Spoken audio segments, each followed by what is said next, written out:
Greetings, everyone. Welcome to the Limitless Podcast.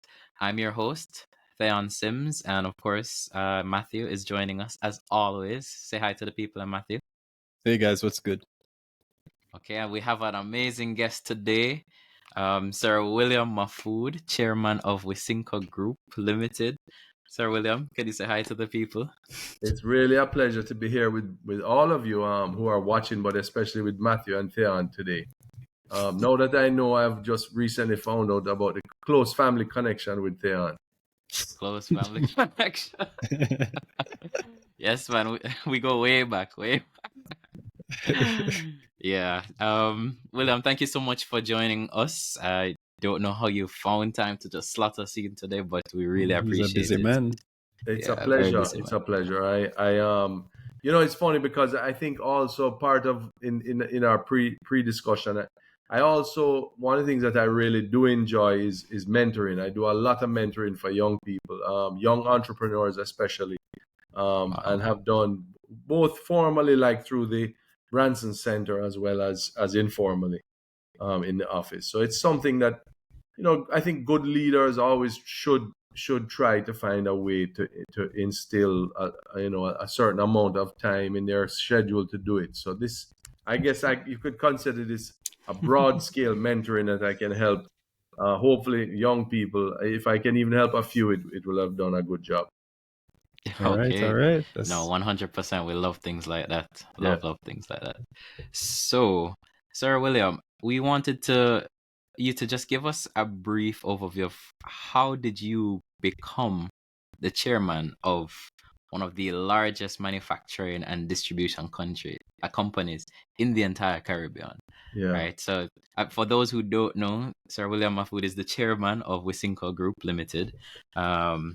Wisynco Trading Limited, I believe. It's That's what it Wisynco was. Group. Yeah, it used to be That Wisynco it Trading. used to be Yeah. Wisynco Trading, now Yeah. Wisynco Group. Yeah. Correct. So talk to us. Tell us Let about me tell you a little history. So, Mhm. I'm a third generation family member in the business. It started, my grandfather in the early 1900s came to Jamaica and started a little family business. He died in 1962 and he left his four sons in that business. It was a little shop on Harbor Street called Mahfood's Commercial. And his sons decided they wanted to get into manufacturing. And so they started a company in 1965 called West Indies Synthetics Limited. A lot of people don't know that's the origins of Wisynco. It's an anagram for West Indies Synthetics Company. So we were in rubber boots. Long before you guys were around, we used to manufacture Iron Man water boots. We used to manufacture things like sweet cups, sweet plates, Iron Man garbage bags, etc., etc. So the origins of Wisynco were in plastics and plastics manufacturing. The company Mahfood's Commercial became Wisynco Trading, which was the distribution arm that I joined in the late 80s when I finished university. I studied engineering in college, and our CEO Andrew, who is really like a brother to me, even though he's everybody thinks we're brothers, but we're first cousins. He came in having studied finance, and he was basically the CFO, and I was the CEO of the company. In 1995, we started a beverage company called Jamaica Drink Company, which we started in soft drinks with Big Up. First line we bought was a little tiny production line it could almost fit into my office here. And we were producing 100,000 cases a month. We were actually the first manufacturer of plastic bottle soft drinks in Jamaica. At a time when, again, you guys wouldn't have been around, but almost all soft drinks at that time were in glass bottles. So we were competing against D&G, which was a part of Red Stripe with Pepsi and D&G sodas, and then also against Coca-Cola, who was on Spanish Town Road, owned by a Dominican Republic company. In 2005, we consolidated the group into what is now Wisynco Group. My uncle, who was a chairman, had passed away. My father became the chairman. And so I became the CEO of Wisynco Group at that time, and Andrew was a CFO. And then in 2013, my father retired, and when he stepped down, I became the chairman in 2014. Andrew became the CEO, so during the course of I would say from the early 90s into the mid 2000s, we really focused on consumer products. We saw a shift taking place in terms of our business.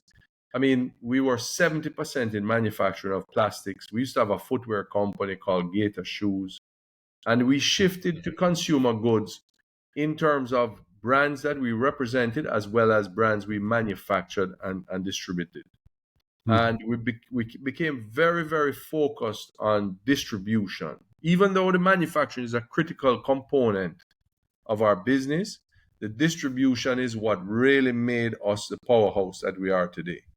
And and so really, if you look at the evolution of the business, we went from importing and a few brands, and then growing that, and then building on our manufacturing and building our own brands.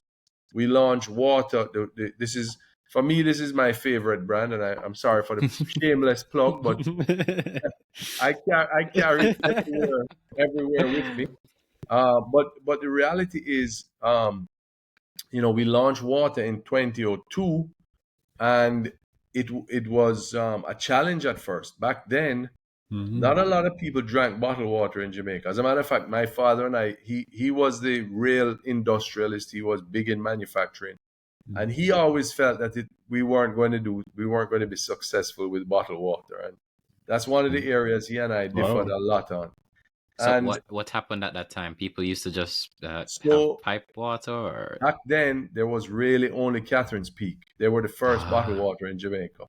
And they were primarily sold in high-end hotels and restaurants. A few key supermarkets, but nowhere else. You couldn't find bottled water anywhere in Jamaica. Wow. And my objective when we launched water was to have it available on every street corner, in every shop, in every bar, anywhere people were doing exercise and so we started doing that through introduction with bigger. What we did was we'd take bigger soft drinks, which was popular then, still is, but then it was growing, and we'd put in every case 4 bottles of water, and we'd sell it with the bigger. And eventually, then in 2004, Hurricane Ivan hit, which is one of those events that kind of change your course as well. And all of a sudden, bottled water was made available everywhere, literally overnight. So all of the combination of those events, and today, when you look at our water sales, and it's good because it's healthy. I mean, at the end of the day, hydration is important. We speak a lot, and that's what we launched the brand on, is on the benefits of proper hydration, etc. And today, we sell more water under the water brand in Jamaica than all other non-alcoholic beverages combined. I mean, it's that big of a brand, Wow. Yeah, Or something truly. that your dad. Exactly. No, he didn't. I mean, unfortunately, he accepted years later that he was wrong, and but he and I used to argue it was a generational thing. I mean, he and I used to disagree on many things, and many times he was right and I was wrong, but he was a good leader as far as allowing me as a young executive to build and grow within the organization through accepting sometimes my mistakes. So so in a nutshell, the big changes for us were, one, getting into manufacturing of our own brands. We launched bigger in 1996, water in 2002. We launched Boom energy drinks in 2012. We launched Cran water around, I want to say, 2005. At that time, we were partnered with Ocean Spray, and the brand was actually launched as a co-brand between Ocean Spray and water. And a few years later, after we had started to build the franchise, Ocean Spray took a decision to terminate our agreement, and they moved the business to Pepsi. And our business, was, it was a little bit of a shock, because Ocean Spray as a brand was a big part of our total portfolio. Yeah. And we realized that, going forward, we had to build our own history, our own legacy. And so we took Ocean Spray off the brand. It became just water, so it no longer was a licensed product. Mhm. We launched a number of other brands and products within our portfolio.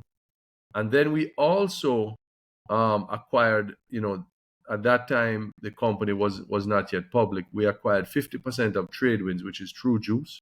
Mm. And Yes. we have grown that business to substantially greater today than Ocean Spray ever was. So we have been, much more focused, I would say, in controlling our destiny through these types of partnerships. So, we did similarly with Worthy Park, which, a few years ago we acquired a 30% stake in, and then more recently St. Mary's Banana Chips, which is the a partnership with Jamaica Producers, or it was Jamaica Producers. It's now Pan Jamaica. So today, when you look at our portfolio as a company, we have, three clear groupings. And another thing a lot of people don't know about Wisynco is we're big in snacks, a very, very big part of our business. We distribute for Pringles, which is owned by, it was Kellogg's, and it splintered the company recently into Kellanova and WK Kellogg. We distribute Hearst potato chips and Nature Valley granola bars. Mm. We do the St. Yeah. Mary's General portfolio Mills. of tropicals, right, which is under General Mills. We do ice cream. We control about 90% of the ice cream in Jamaica in the consumer goods. And then we also have our beverages, juices, non-alcoholic beverages, water, energy drinks, Red Bull, etc. Wow, it's a We huge have the portfolio. largest sales force in Jamaica. I think about almost 800 people. So it's Mm. it's a continuously evolving company. One of the things over the years, I've always been a believer in changing how we approach the market, how we approach customers, and I think we have done a good job in the evolution of the company. So yeah, that's in a I nutshell agree. where we are. That's where we are today. Wow, Okay. you do have quite a bit of partnerships and quite a bit of, I guess products under Yeah, your portfolio. Mhm. You spoke about trade wins, right? yeah, And those portfolio products, True Juice, and I see other things that have been launched since then, like True Shake, True Moo, yeah, fresh orange juice, those kind of things. Worthy Park, with right. the General Mills, as you spoke about Nature Valley, ice cream brands like Häagen-Dazs and so on, which Yeah, Mhm. I'm a big ice cream fan. yeah. Um, Coca-Cola and so on. So those are huge, huge partnerships. How did you acquire those kind of partnerships? Like, what was the strategy going in to kind of acquire those large contracts and those large So partnerships? yeah, no, and that's excellent. I mean, we were competing against Coke. I'll use an example of Coke. We were competing against Coke in the late 90s, early 2000s. They had gone through a number of changes in Jamaica. Mhm. And in about 2005, they approached us and actually said they wanted to look at coming on board to partner with us, because they watched as we grew our brands, Bigger, Water, etc. We got a real stronghold going in the local market. And while that was happening, they were declining. So in 2006, we launched a partnership with Coca-Cola, which was, for me, it was a great fit, because we had a cola, we had a lemon lime, but I mean, really, when you're talking about the biggest cola in the world, which is Coke, we really thought it was a great partnership, and still very, very excited about that partnership. At the time we launched, again, if you guys growing up in that era, Pepsi had 97% of the market share for cola in Jamaica. Wow. So Coke was really almost a no-name brand in Jamaica. Was very small in terms of presence and execution and all of that. And we grew the Coke business to today. It's pretty close to 50-50 market share with Pepsi. I mean, what you see in terms of Coke availability in the market in Jamaica was never ever in existence in history in Jamaica. Wow. We did a lot in terms of building it in areas like in the restaurant trade, and so today only Pepsi really only has two large key customers in the restaurant business, and then in the hotel business we have about a 95% coverage in hotels in Jamaica. So we've Wow. grown with the hotel industry as the Nice. industry has grown. Mm-hmm. And what we've done is we've put together in a way that many companies can't do, a portfolio approach to targeting some of these big customers. So when we go to a hotel, large hotel is opening with 1,000 rooms, we give them the water, we give them their juices, we give them their snacks for the minibar, we give them their That's sodas and their true. mixers and their chasers, and now we give them their rums with Worthy Park and their sugar, etc. So we can do, a kind of a holistic approach for them from a targeting point of view, and that's been one of the strengths that we have built as well. That's very true. It's Every time I I check think into a hotel, I see a lot of your products in the minibar everywhere. Yeah. Like, for example, I think the Princess Hotel is supposed to be opening up soon, so maybe even that could be something you guys could go after. We already secured all of those contracts, man. Before they're ready to open the rooms, we've got them tied up with all of their beverage needs. Yeah, okay. Love that. Something I'd like to ask, like you mentioned, for example, when you guys came up with stuff like Cran water, and I'm sure, you guys are probably thinking about some other products right now. And then I know you wouldn't want to tell us, but how exactly do you guys approach, with developing a new product? Like, what's the thought process when you guys do that? So it's funny. I mean, like even the Cran water stories is just one of those things where it was, a lot of it is gut, a lot of it is just trial and error. But years ago, I used to play a lot of squash. So Thaon, my daughter also was a big squash player, as we spoke about. Yes. Yeah. So when I would come off the squash court, I wanted something that was refreshing, sweet, but not too sweet. So drinking a straight juice and I didn't like Gatorade.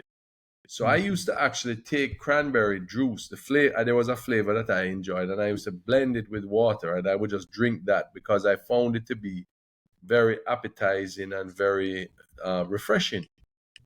And one day we were with one of the Ocean Spray people, and I said, let's try and come up with a formula to make a flavored water with cranberry juice. And the people were saying, they've tried it, but it was never successful in the US or other markets in the world. We developed, so the Cran water that you see in Jamaica under the water brand was probably the first and most successful Cran water or flavored water anywhere in the region. Today, you can travel all over the Caribbean. You'll see Cran waters everywhere. Everybody's got a Cran water. Trinidad, Barbados, down in the islands.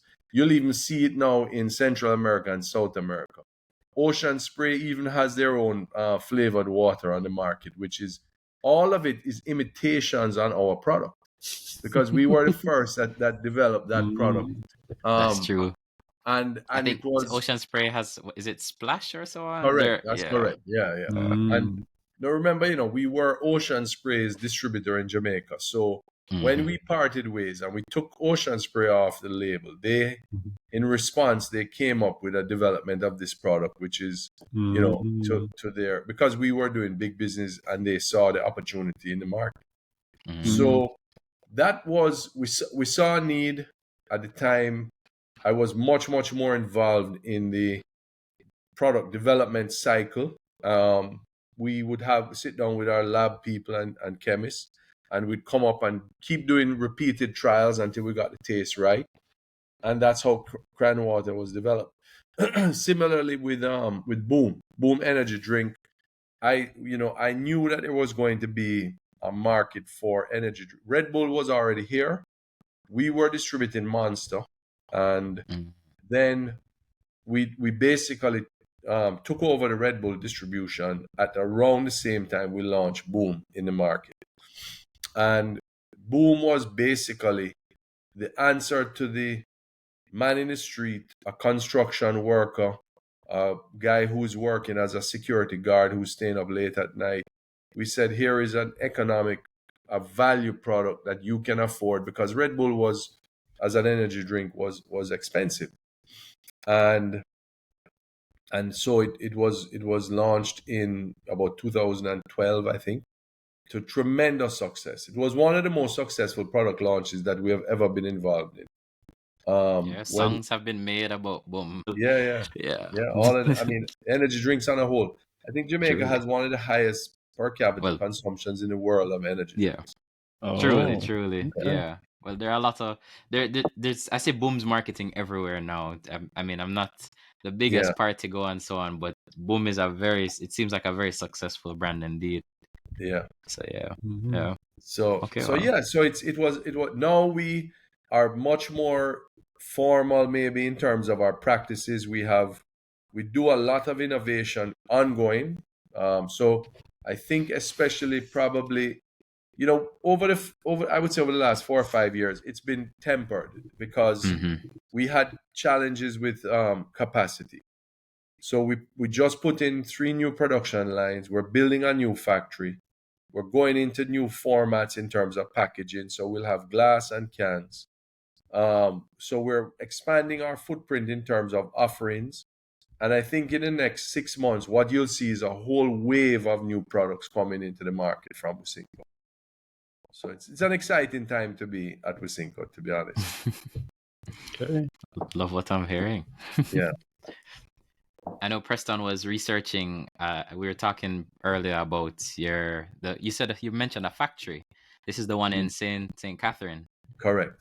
Yeah, Mhm. Yeah. Uh, I had a question before we touch on the sure, no factory, but in problem. terms of the biggest challenge I see in terms of manufacturing, or one of the biggest challenges that affects our manufacturing sector in Jamaica, is energy, right? Hmm. Energy costs are pretty high, and Right. when you compare it to other countries in the world, and so it's one of the highest energy bills in the world. Yeah, And even the fiasco that's going on now with JPS and the minister Daryl Vaz and all of that, yeah, which yeah. is in the media right now. I mean, we kind of know some of the things, but we want to know, Right. how have you guys mitigated that? So we started a few years ago looking at ways to reduce our energy cost. It was a significant cost to production. And because we're also 24 hours operations, so we're using energy, the same high levels of energy throughout the day, night, etc. 7 days a week. We went to, at the time we tried to convince the government and the JPS that we should get some sort of preferential rates, because how the energy supply works in the island is you have these peak periods between 6 p.m. and 10 p.m. at night when people have the highest consumption. That's residential consumption. You go home, you turn on your lights, you turn on your stove, you start cooking, air condition goes on, or whatever it is that you're using, and you draw a tremendous amount of energy off of the grid. So you get average daily consumption will jump 30 to 40% just during that peak period. So what happens is a company like us, we're being charged a penalty during that period, like everybody else is. So if you look at your bills, for example, and if you were able to reduce your consumption during that time significantly, the cost of energy between 6 and 10 p.m. might be as much as 2 to 3 times what it is at 2 o'clock in the morning when nobody really needs it, right? Definitely. Mm. So we went to the energy companies and JPS and to the government and said, why not balance a company like us out? Because we're using the same amount of energy 24 hours. But they couldn't come up with a concept or deal with that. And so because Mm. what they were worried is that the rest of the residential users would have to pay more if they did that, so they wouldn't adjust. So we said, okay, well, we have to do something because we can't afford to pay these rates and be competitive in the regional markets. So we started with some solar. We put in about 1 megawatt of solar, which is it didn't really move the needle that much because that only works during the peak hours of like 9 in the morning till 2, 3 in the afternoon. So, and then if you have cloud cover or whatever, you get, and it was old technology 10, 12 years ago. Then we put in 2 megawatts of LNG. So we were probably the second company in Jamaica to put in LNG for private use. And so we put in 2 megawatts of LNG with a facility next door to ours that we acquired the equipment and everything, and we were able to bring down our average cost. So we still take from the national grid from JPS. We have solar. We have a new engine which we recently acquired as well, which is dual fuel, which uses diesel and LNG. We have a LNG, and then we have from JPS. And we have a blended cost of probably somewhere around probably 50% of what it would cost us if we were on straight JPS. And Wow. but more importantly, we also have the ability to run without JPS. So if we had a catastrophic hurricane, we would be able to continue operations for a period of time without having access to the grid. And I mean, I remember back in 2004 with Ivan, we had only been in the water production for a little while, and Ivan destroyed the whole of the roads going up into where Catherine's Peak was being produced. They were really the only other major producer of water at the time. So they had 6 months without access to the factory. And I remember speaking then to the minister who was in charge of energy, and we were able to get JPS hooked up back to us because we were on the main line out at Central Village, and we were back in water production. We produced nothing but water for about 4 months because there was no water available in the city of Kingston for like 3-4 months. So trucks were lining up, hundreds of trucks every single day were lining up out on the highway, Mandela Highway, to get water to take to communities, to hospitals, to schools, etc. Just during that time. So yeah, that's kind of on the energy side. That's what we've been able to do, and we're actually looking right now at expanding our solar footprint. So we're looking at installing some more solar. The cost has gone down. I think he said 10, 12 years ago. Yeah, right. it got a lot Technology better. is much better. Yeah. You get much higher yield out of the panels now than you used to, and then also the cost is significantly lower. So it's more feasible now. It was feasible then, but it's much more feasible now. Nice. So yeah. Okay. What do you think would be the next big push for Wisynco? Like, what are some of the things that you guys are really focused on now in terms of what's going to really grow the business? I think this new production that we're putting in now, the new factory, we're also doing a huge sort of separation of our the commercial side of the business. Right now, we have basically one route to market. So our sales team basically all working under the same kind of structure. And in the next 6 months, we're going to start delineating like this team for these portfolio of products, this team for this portfolio, and this team. So almost becoming like 3 separate commercial entities within the company, just to create more focus on the various portfolios. You'll see with the new portfolio rolling out in the next 6 months, you'll see a lot of exciting really exciting stuff. I can't speak about it yet because as a public company, we also have a responsibility to every shareholder to maintain a level playing field, and also from a governance point of view. So I think you'll see in the next 6 months some of the most exciting times from Wisynco, as I said. Um, then, I mean, if you look at in the non-alcoholic beverage space and in the juice space, there's not much more we can do. So we're focusing now on building out some of the areas like ice cream, creating opportunities there. We just recently launched a partnership with a local company, great product called Vineyard Town. I'm not sure if you're familiar with them. I really like Vineyard Town's ice cream. Yeah, it's It's a non-dairy. coconut based non-dairy ice cream. It's a husband and wife team that developed it, and it's a fantastic product. Nice. We just launched a Devon House ice cream brand I saw that. as well, which is in the supermarket. So we're focusing on those areas as well. And I think there'll be more of that, like focusing on specific areas in the snack categories, in the beverage categories. We're really, really we're excited about our partnership with Worthy Park. That business, when we acquired it, maybe 5 years ago, they didn't have the right portfolio of products. We got involved in their innovation, helped them in terms of planning sort of a commercial strategy. And today, we're seeing tremendous. It's funny. I was in Mandeville on the weekend, and a friend of mine said every little bar he goes to in the rural areas now, he'll see Worthy Park in it. And I said, well, that's the strength that we bring, to any business. We service 13,000 accounts across Jamaica, so that means that any little shop you go to will have a fridge or with an ice cream freezer or sell our products, and that's Sounds like I need to send you a proposal, Sir Mahfood.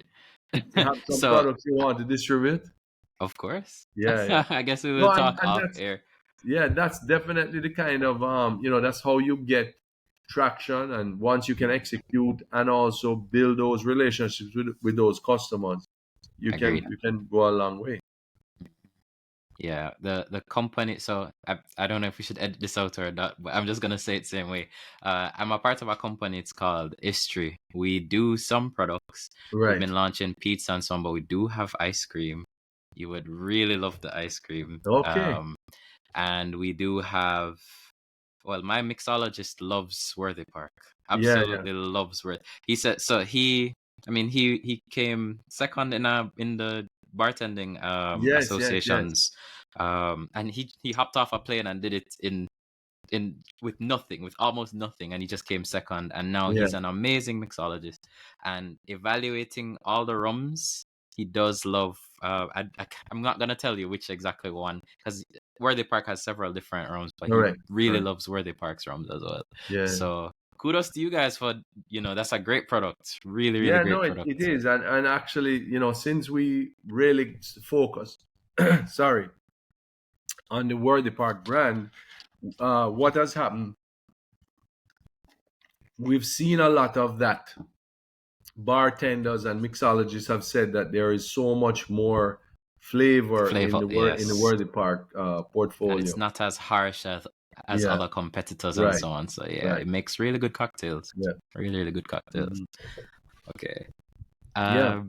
So I don't know if that answered the question, Matthew. Yeah, definitely. Okay. Definitely. So I had another question in terms of Wisynco making tremendous in terms of like revenues and profits, right? Record breaking stuff that you guys have been doing for the company recently.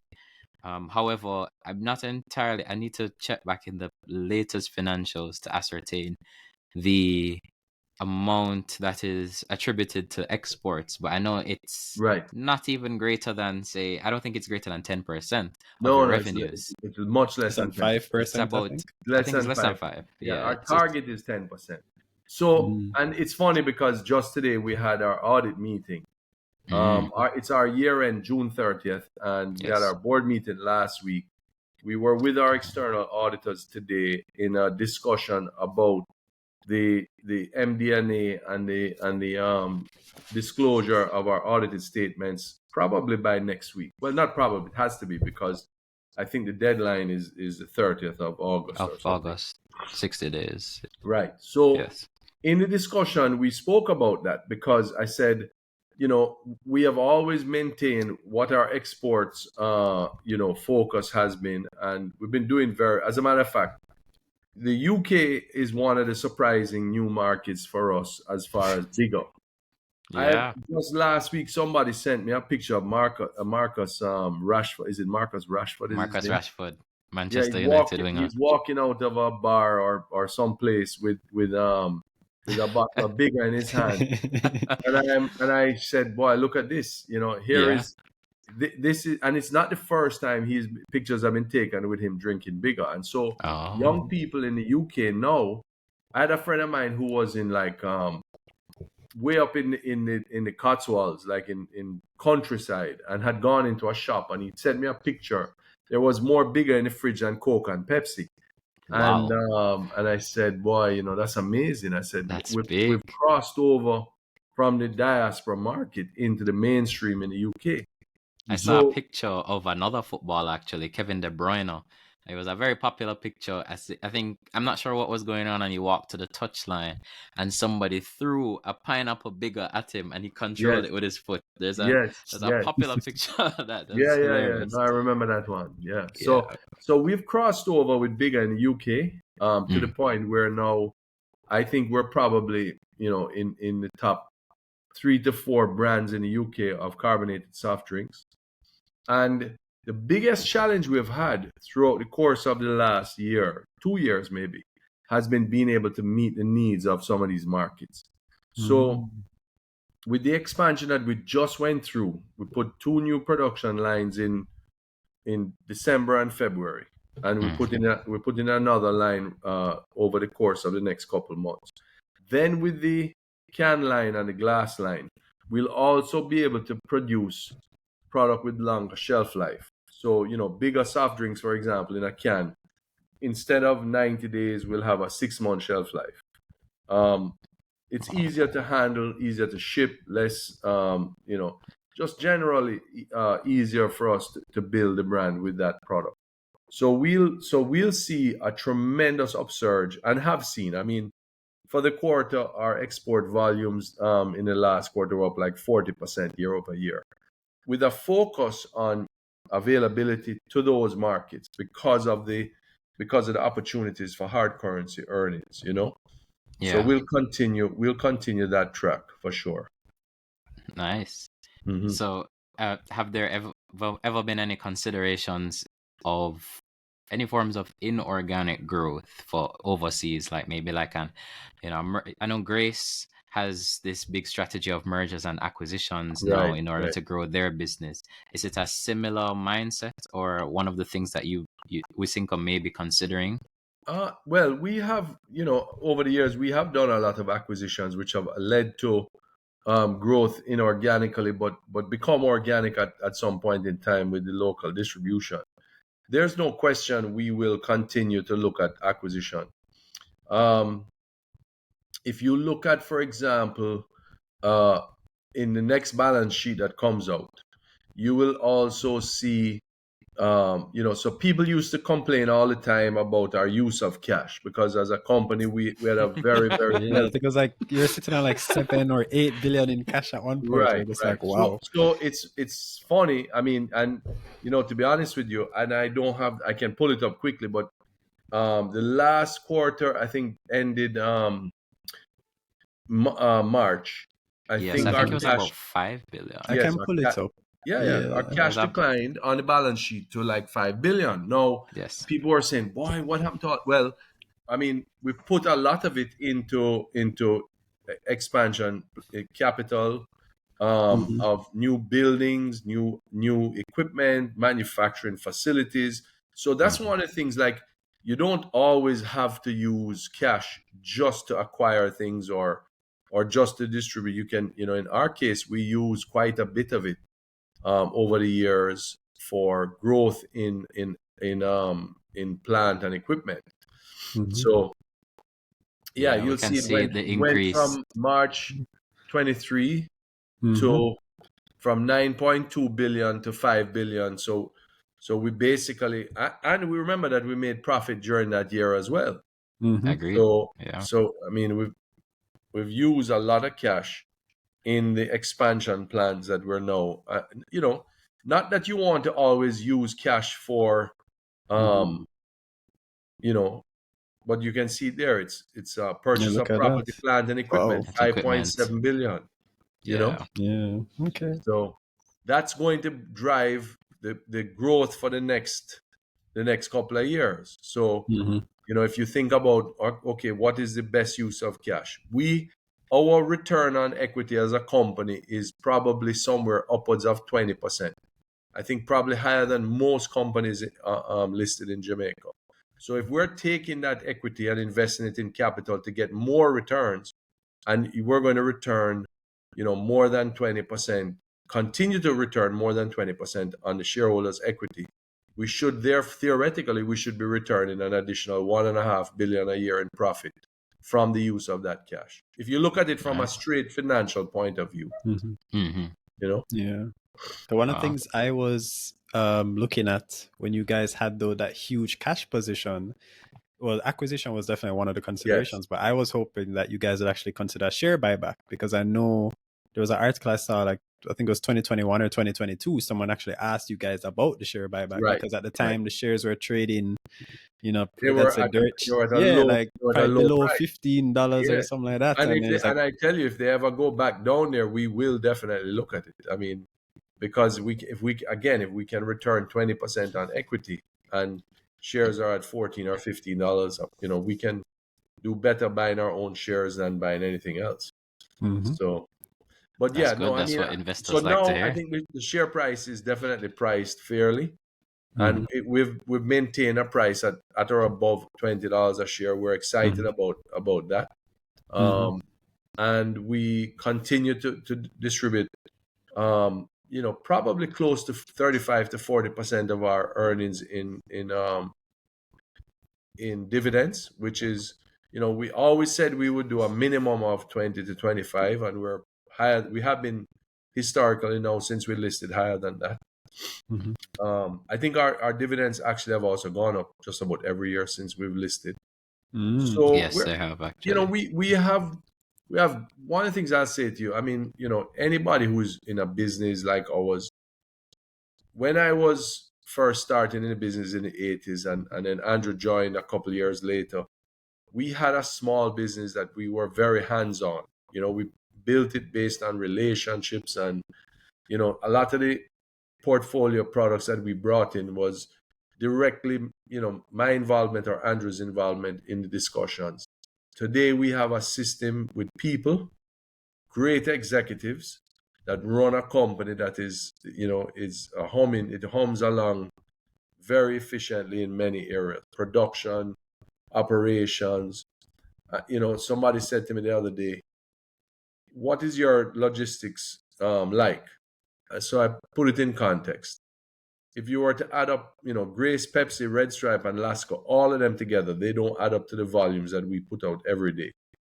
Almost 500 trucks a day leave our facilities, going all over Jamaica with a huge amount of product. Our production, we bring in over, it's like 140-foot containers every day into the facility of finished goods. And, let's put that in context. You could fill a warehouse that is the size of ours, which is 6 acres. You could fill it with 7 days or 8 days of production. So we don't have the luxury of space to put a month's production up. We have to run at an efficiency rate of basically turning over that inventory almost every 7 days. So, the operations, the logistics piece, the sales team, it's all a very, very, each one is a critical component in the scheme of making the thing work. Yeah.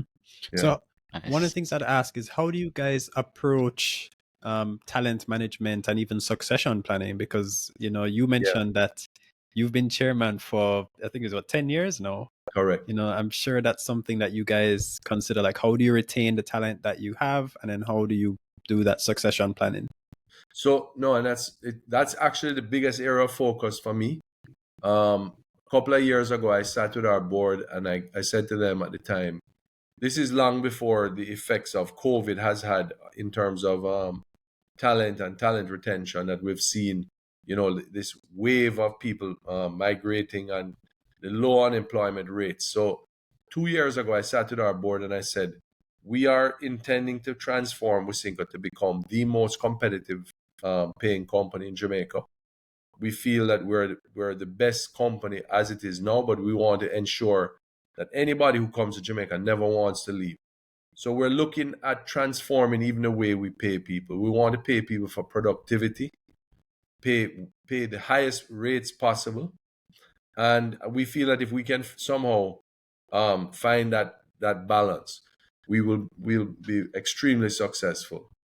One of the things I implemented years ago when I joined the business, like in the early 90s, was a profit share scheme. So I think at the time there were almost no companies in Jamaica doing it. Today we pay net profit. Of our net profit, 15% is paid in profit share to the entire company.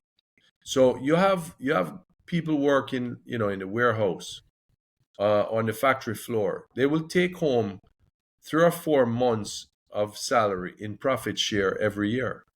And at the time, Wisynco was a struggling company, but I said we want to put a scheme in place that gives people real motivation to be a part of something tremendously successful, that they are successful, and also will help to create wealth for them. In 2017, one of the things that, people ask, why did you go public? You didn't need the money or whatever. And I said, well, I wanted our employees to engage in ownership in Wisynco, and the only way we could do that was through a public listing. And almost 1,000 of our employees in 2017 bought shares. We also gave a 10% discount to those employees, and they had an unlimited access to shares at the IPO at a 10% discount to the IPO, which at that time was $7.87.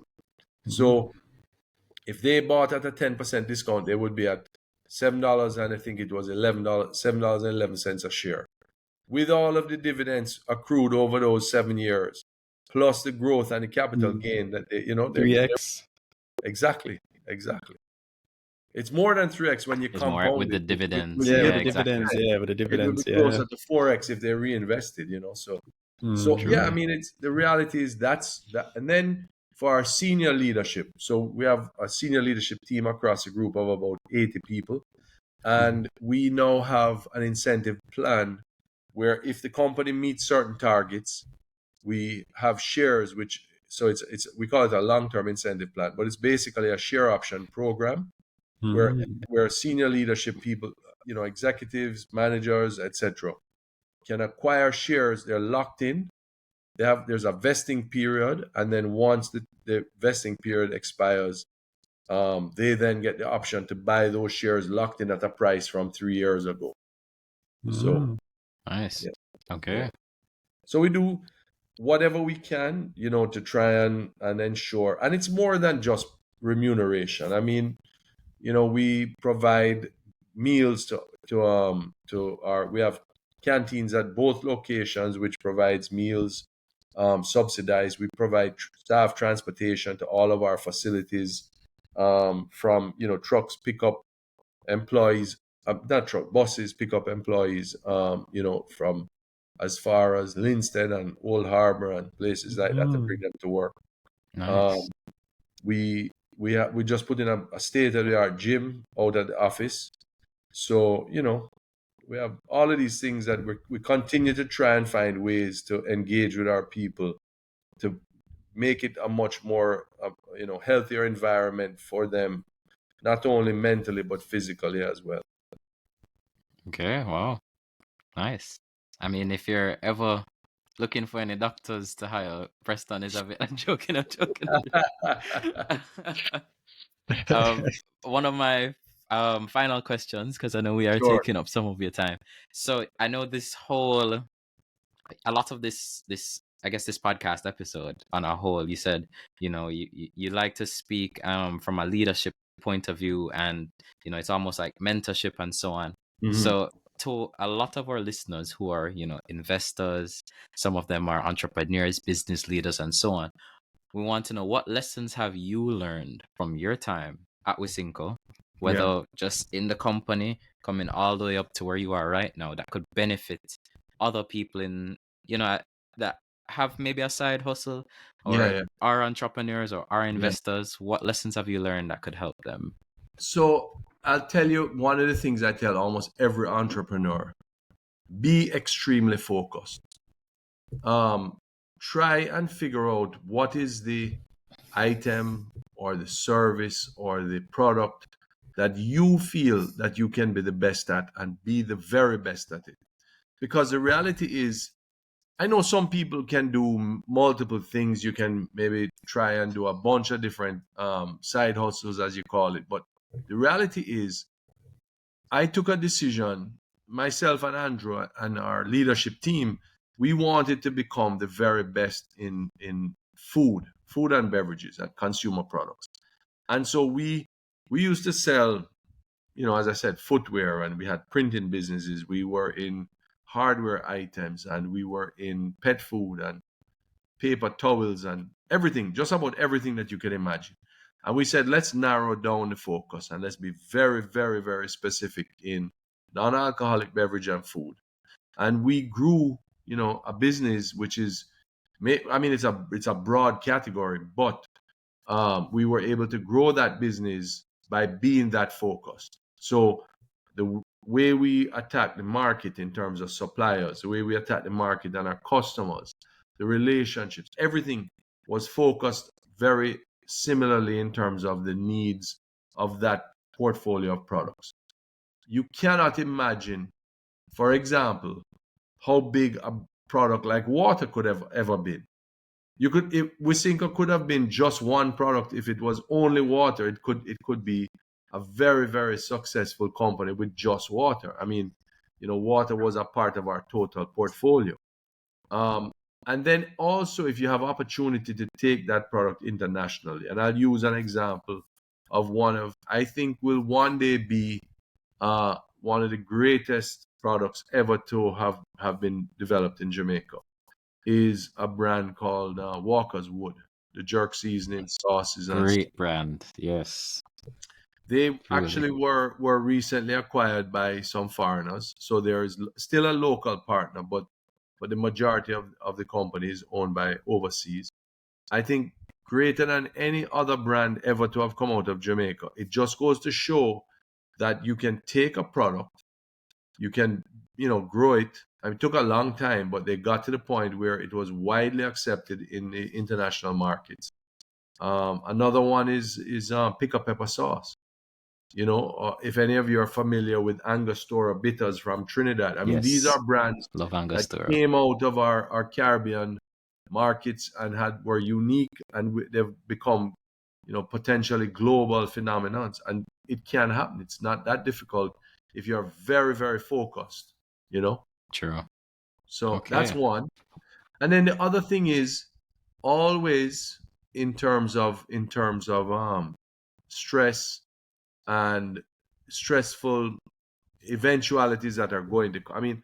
I've been through fires. I've been through, all kinds of challenges in our business over the years. And fires as in literally as well. Yeah. I remember seeing those things. 2016, our facilities burned to the ground. And, I thought it was catastrophic, but we were able to rebuild. 1 year later, we listed the company. So that just goes to show. And a part of it was one of the give backs. I wanted to ensure that the people who were responsible to ensure the company was rebuilt within that period had the benefit of growing with us as we grew. And so you have to ensure that you always realize that failure or any kind of event that is maybe beyond your control is not necessarily going to derail you completely, and you have to forge ahead and continuously look for outlets to be able to succeed, because you'll find them and just work hard. So those were the advice I would give to any entrepreneur. And study finance and accounting, because it's the root of all.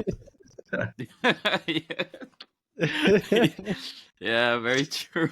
Yeah, It touches every industry. That's yeah, very, man, very for true. sure. No matter what, if you're a doctor, or if you're a lawyer, or if you're a small Mhm. business person, finance and accounting is at the root of it.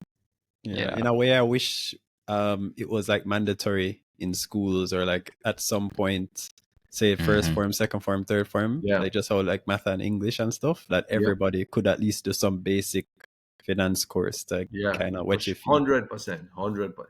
Because even in Yeah. your daily life budgeting, you don't want to look at you have so much coming in every month, and Mhm. this is what you need for your expenses, rent, etc. You need to ensure that you start putting money aside. Mhm. You know, Agreed. all of us 100%. are going to retire. Mhm. Truly. It's like insurance. Just like you buy medical insurance or life insurance, you need to have that financial capacity to save for the future. Mhm. Truly, truly. Yeah. How do you relax in your downtime? Probably my final question. Um. So I used to play a lot of golf in the 90s and stuff, and I also played a lot of squash. I don't play squash anymore. Mhm. Hmm. I've actually started doing weights recently, which in the last 4 months. I was reading recently about the two times in our life when we have when we age the most, which is one is like in your 40s, like late 40s, the other is 60 at the age of 60, and it's Mhm. really in terms of muscle deterioration. Mhm. So after reading that, I said, well, okay, I'm almost 60 now. I need to start start maintaining the muscle strength and stuff. So I started Mhm. golf again in the just at the beginning of COVID, which I'm very happy for. Nice. um I do a lot of walking. I um I like to be honest, I love to cook. So I spend a lot of time watching cooking shows, and Nice. yeah, so I'm a big fan of cooking shows. I love Mhm. watching and learning how to cook and Like specialty. Iron Chef and those kind of stuff, All or of it. I Hell's watch Kitchen. all of it. I mean, so there's one that is on Netflix, David Chang. There's a series that I watch every single one of them as they come out. Chef's Table. I don't know if you've ever Chef's seen it. table. Chef's Table on Mhm. Sounds Netflix. so familiar. Yeah, very good. Mhm. They have different Okay. different episodes on different types of food and Mhm. places and all of that. So Mhm. Okay, I'll put it on yeah, my and list. then work. I mean, I read a tremendous amount, really, a lot of it for work. I've given myself less responsibility from like boards and stuff. I've started doing more sort of private equity investing myself. So Nice. I have investments. I'm a part investor in Mystic Thai restaurant, which is Ooh. Okay, I haven't gone yet, but I know I've heard about it. yeah. Okay. No, So I really have a good part. restaurant. My partner is fantastic. She does a great job running it, and I'm sort of a silent investor, and I have other investments like that. I've invested in a water company in the States. I've invested here locally in a couple other businesses, where there's management that I don't have to get involved with. Mhm. So I'll Okay, continue nice. to look at that. Maybe Some some real of them will estate. list. What's that? I said maybe some of them will eventually list. Yeah, possibly, yeah, very possibly. Yeah. Okay. Where are So there Can't wait any to see books it. that you'd like to leave the people with, like that you'd suggest?